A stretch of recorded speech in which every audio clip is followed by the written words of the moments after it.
Je me permets également de saluer par votre entremise toutes les autorités. La crise économique creuse le fossé entre riches et pauvres, frappe les classes les plus faibles et met en cause le développement des générations à venir. D'où la nécessité d'un supplément de générosité globale, de fraternité et de solidarité. Benoît XVI l'a affirmé lors de l'audience accordée à un groupe de nouveaux ambassadeurs près le Saint-Siège, en s'adressant aux ambassadeurs de Mongolie, Inde, Bénin, Nouvelle-Zélande, Afrique du Sud, Burkina Faso, Namibie, Nigeria. Le pape a souligné qu'un monde plus juste et prospère est un monde pacifique.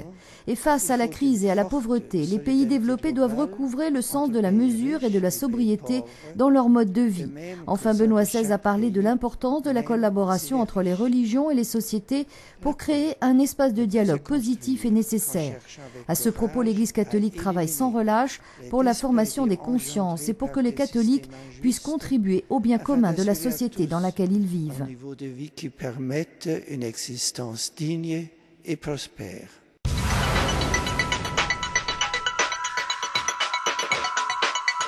Nous accepter les uns les autres, trouver le chemin de la paix, vivre bien ensemble. C'est le message que le pape a livré aux jeunes de l'œuvre pontificale de l'enfance missionnaire. Il a répondu à 3 de leurs questions. J'accepte des mains du Seigneur ce ministère car lorsque j'étais enfant, je n'aurais jamais imaginé devenir pape, a expliqué Benoît XVI en réponse à une question. Pour annoncer l'évangile, a-t-il ajouté, il faut faire comme vous, c'est-à-dire appartenir à une grande association, appartenir à l'enfance missionnaire. Vous devez surtout prier beaucoup, aider ceux qui ne le font pas en leur enseignant les prières, écouter la parole de Jésus et pratiquer la solidarité. C'est la manière d'être missionnaire et de faire grandir l'Église dans le monde entier.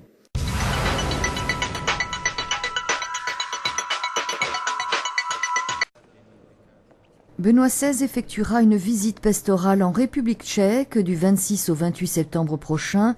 Le bureau de presse du Saint-Siège l'a confirmé à l'issue de l'audience privée accordée par le pape au président de la République tchèque, Václav Klaus.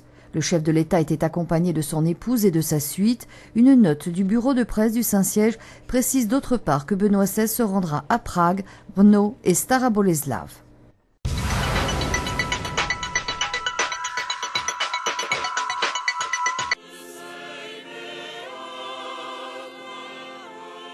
C'est par une procession au flambeau qu'a eu lieu samedi soir dans les jardins du Vatican la clôture du mois de mai, mois de Marie. En récitant le chapelet, les fidèles ont parcouru lentement le sentier qui sépare l'église de Saint-Étienne des Abyssins de la grotte de Lourdes. Benoît XVI est arrivé à la grotte après la liturgie de la parole conduite par le cardinal Angelo Comastri, vicaire général pour la Cité du Vatican. Dans sa méditation, le pape a insisté sur le rapport entre Marie et l'Esprit Saint, soulignant l'heureuse coïncidence entre la clôture du mois de Marie et la veille de la Pentecôte. Marie a eu en effet un rapport privilégié et indissoluble avec l'Esprit Saint et se trouvait au cénacle avec les disciples qui en attendaient en prière la venue. Benoît XVI a invité les fidèles à se tourner vers Marie, à suivre son exemple avec la même foi et le même amour, le même abandon à la volonté du Père Céleste. Mettez-vous à l'école de Marie, a conclu le pape. Marie, mère de toutes les générations et modèle dans l'Église qui marche dans l'histoire de l'humanité.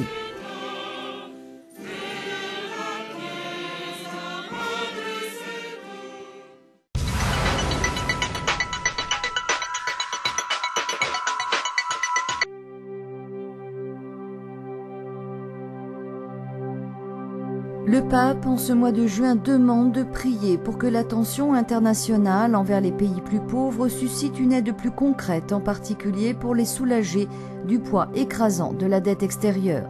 Cette intention de prière est l'intention de prière générale de l'apostolat de la prière, une initiative suivie par quelques 50 millions de personnes sur les 5 continents.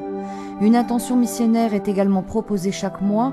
En ce mois de juin, il est demandé de prier pour que les églises particulières qui travaillent dans les régions marquées par la violence soient soutenues par l'amour et par la proximité concrète de tous les catholiques du monde.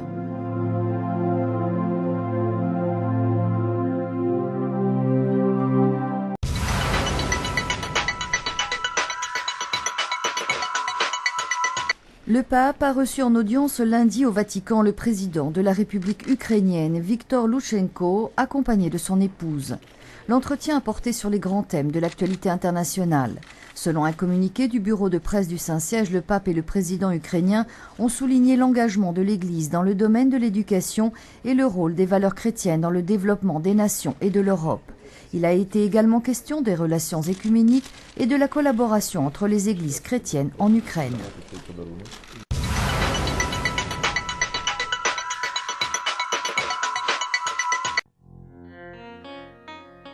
Au nom de l'Église catholique qui est en France, je veux exprimer à tous la part que nous prenons à leur peine, déclare le cardinal 23 dans une déclaration publique au lendemain de la disparition de l'Airbus A330 d'Air France Rio-Paris au-dessus de l'Atlantique avec 228 personnes à bord. Une disparition qui plonge dans le deuil les familles des passagers de différentes nationalités, souligne l'archevêque de Paris qui invite les catholiques à prier pour toutes les victimes et leurs familles et à entourer celles-ci de leur solidarité et de leur amitié.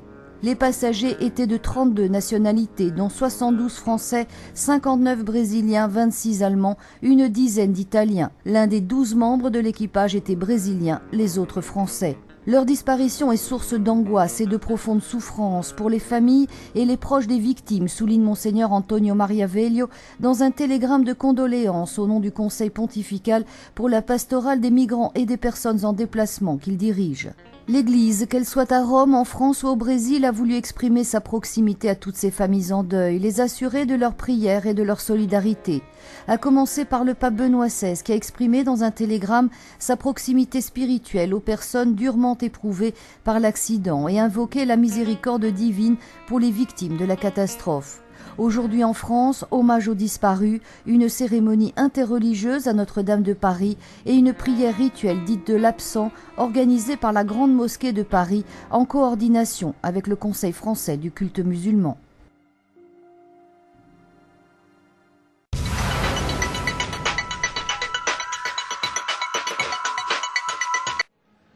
Raban Mor, abbé de Fulda, érudit carolingien, évêque de Mayence, a vécu entre 780 et 856.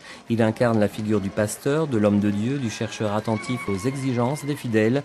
Benoît XVI lui a consacré sa catéchèse à l'audience générale qui a eu lieu ce matin place Saint-Pierre en présence de milliers de fidèles. Raban Mor, auteur du célèbre texte du Veni Creator, expliquait le pape, voulait par ses commentaires de la parole de Dieu mettre à la disposition des fidèles la richesse des commentaires bibliques des premiers pères de l'Église.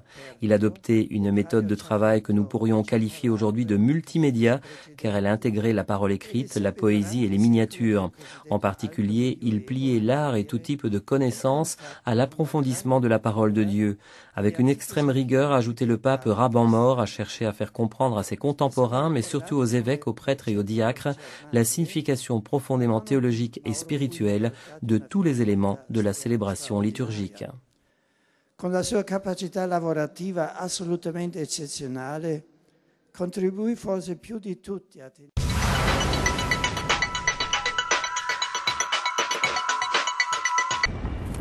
L'actualité vue de Rome ces jours-ci a une connotation particulièrement française. Ces jours-ci, en effet, des manifestations ont marqué le passage de témoins, la passation de pouvoir entre les pères spiritains, fondateurs en 1853 du séminaire pontifical français de Rome, et la conférence des évêques de France. Les pères de la congrégation du Saint-Esprit, qui ont fondé en effet il y a 156 ans le séminaire français de Rome, avaient demandé il y a quelques années déjà à passer la main, ne pouvant plus d'ici peu en assumer à eux seuls la responsabilité.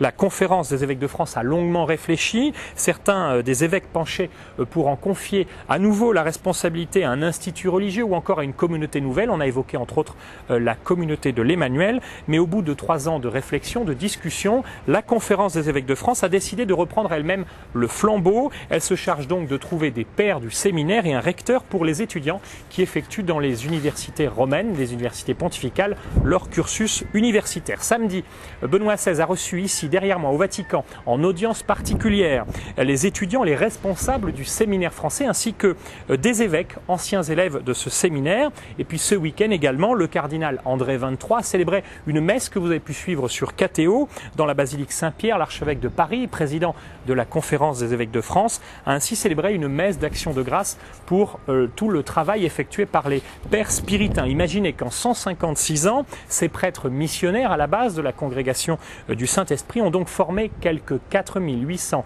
étudiants ecclésiastiques, séminaristes et jeunes prêtres provenant de tous les diocèses de France et de divers pays du monde. Aujourd'hui, une soixantaine d'évêques et quelques cardinaux en France ou ailleurs sont ainsi issus du séminaire français. Et puis, parmi les anciens élèves de ce séminaire qui accueille chaque année quelques prêtres orthodoxes, on trouve aussi le patriarche orthodoxe de Constantinople, Bartholomée Ier.